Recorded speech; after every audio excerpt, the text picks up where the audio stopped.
Hey friends, this is Derrick Broze of the Conscious Resistance Network, and today we are going to talk about more evidence that the border is becoming militarized under President Donald Trump, and I believe this is a part of the plan that has been going on, one of the measures of Trump moving the ball forward for the elitists and the people in control. But before we get into that, I want to recommend that you guys check out theconsciousresistance.com. It's our website for the Conscious Resistance Network. It's where you can find all of my books to download for free. You can support us by buying shirts. You can find videos, articles, music videos, essays, vlogs, interviews, all kinds of content that we've been putting up for the last almost 8 years. I recommend checking it out and getting deep and lost on our website.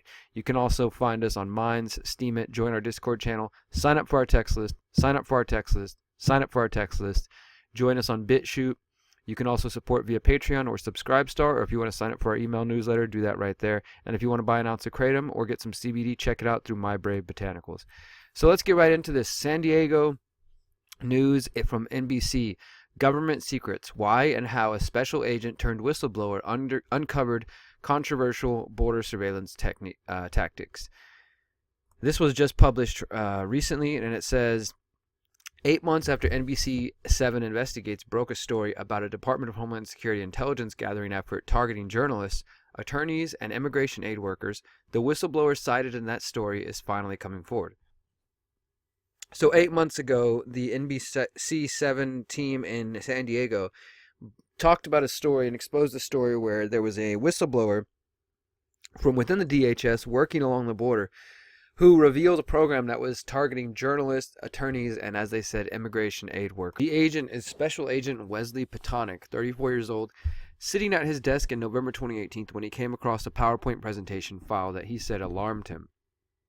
Wesley is a 9-year veteran at San Diego's Homeland Security Investigations Office, and he knew firsthand the importance of intelligence gathering for successful immigration enforcement at the U.S.-Mexico border. However, this PowerPoint was different. 9 of the slides revealed that agents working under Operation Secure Line, a code name for the government's response to the caravan of thousands of Central American migrants approaching the southern border that we talked about over the last year, were also tracking the movements of journalists, attorneys, and humanitarian aid workers. Patonick would learn that many of the targets were U.S. citizens who had broken no laws, yet the government would put them in secondary screening for hours, place alerts on their passports, or worse, refuse to let them cross into Mexico. Patonick said he shared his concerns with his supervisors and explains why he felt those tactics were violating basic constitutional rights. But his supervisors pushed back, describing the tactics as, quote, the tactics as standard practice.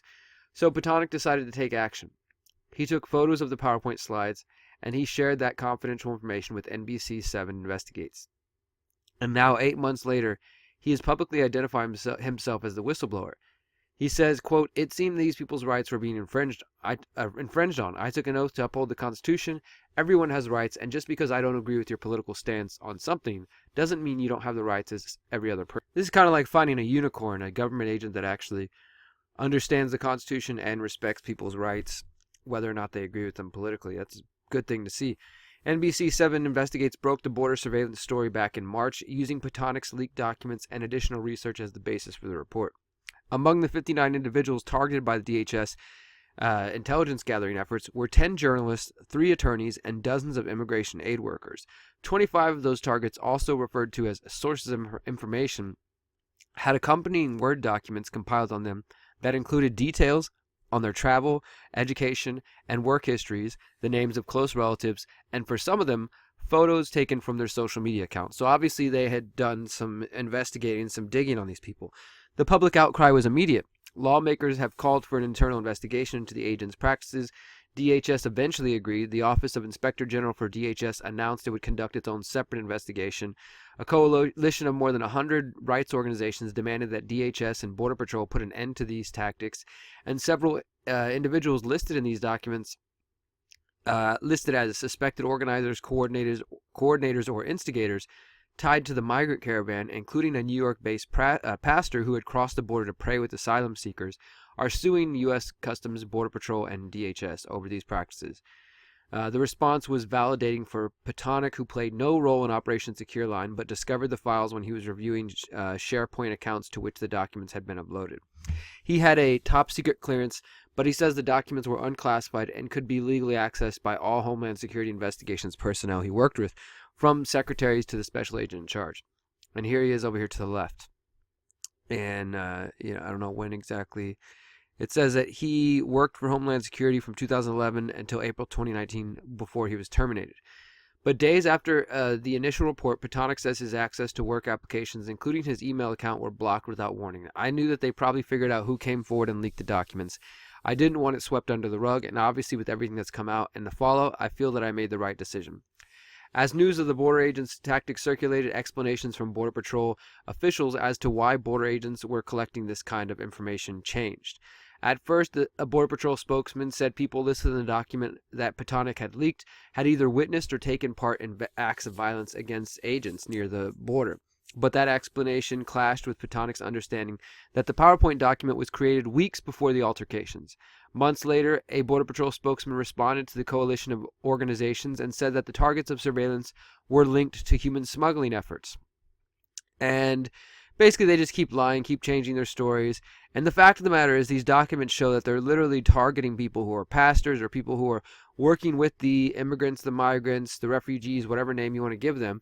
And look, you don't have to agree with the policies of what's going on or even the migrant caravan. It has nothing to do with it. The point is that journalists are being targeted by the Department of Homeland Security and Border Patrol under the Trump administration. And this is something that I pointed out for a while, that this whole going after immigrants, going after the border, securing the border, it's all a bunch of bullshit that they keep feeding you guys who are so afraid of immigrants in order to get you to accept the same tactics that many of you were up in arms about during the Obama administration, during the Bush administration, involving and violating constitutional rights and civil liberties, and especially journalism. Now, this article is not super long, but I definitely would recommend you reading the whole thing for yourself. They've got interviews with the guy himself, and there's also this attached podcast, Government Secret Special Agent Turned Whistleblower Reveals His Identity, and it's a pretty good little podcast they put together where they talk with him, and I recommend checking that as well. I'll put links to both of these in the show notes. But again, I just want to point out that this is the same stuff that they were doing under, the war on terror. And many of you are like, oh, this is all lies. They just want us to be afraid of terrorists, which is the truth. You're right about that. And now it's being used under the guise of fighting immigration, borders, things of that sort. And a lot of you are accepting it. Now, I will go back and show you, look, back in December 2017, I wrote fighting immigration is only the cover for building the police state militarized border. And that links to an EFF bill about a border screening bill. And then we also have this one I wrote. Border Patrol launches program to scan the face of every person leaving the U.S. That was August 2017, and that has expanded. The Customs and Border Patrol announced plan to scan the faces of all flyers exiting the United States, including U.S. citizens boarding flights exiting the United States. Would they have been able to do that before without this whole idea of fighting immigrants?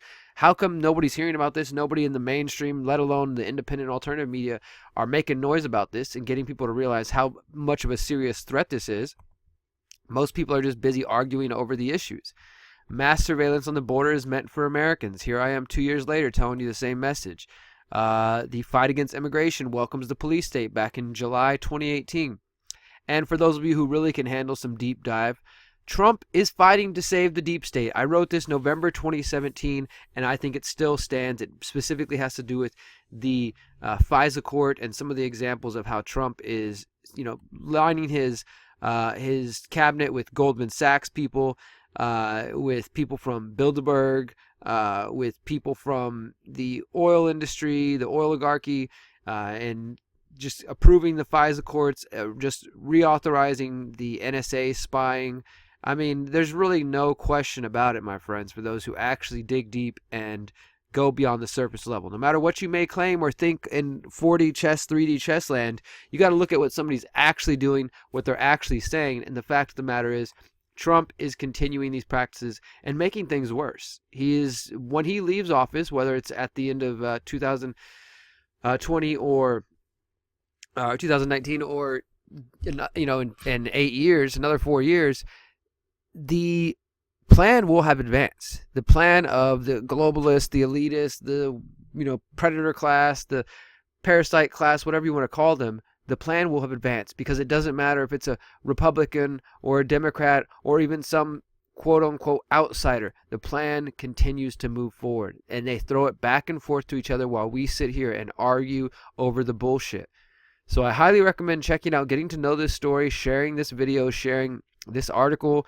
And look, this is a real whistleblower, somebody who's actually chose to put his job on the line. And he came out and he leaked some documents to let us know about how people are being targeted along the border. This is important information, so we should give thanks to him and people like him. Special Agent Wesley Patonic, who's 34 years old. He's my age, and he's out there choosing to do what's right. So shout out to him. Thank you to all the government whistleblowers and people who actually have a heart and a mind and a conscience to do the right thing. And I hope you guys enjoyed this report. I do want to remind you guys that we are running a crowdfunding campaign still going on right now. Support the future of the Conscious Resistance Network. We have raised $445. We're trying to raise, maybe we can hit 1,000 in these last couple days, make that our goal, and that would be really great. All this money is going towards funding the Finders documentaries, the Epstein documentary, the 5G Trojan Horse documentary that I'm working on now, and to funding my book, the How to Opt Out of the Technocratic State book. So please check it out. Invest where you can. This is an investment in independent media here at the Conscious Resistance Network. Thank you guys so much for listening. Until next time, remember, you are powerful, you are beautiful, and you are free, my friends. Peace.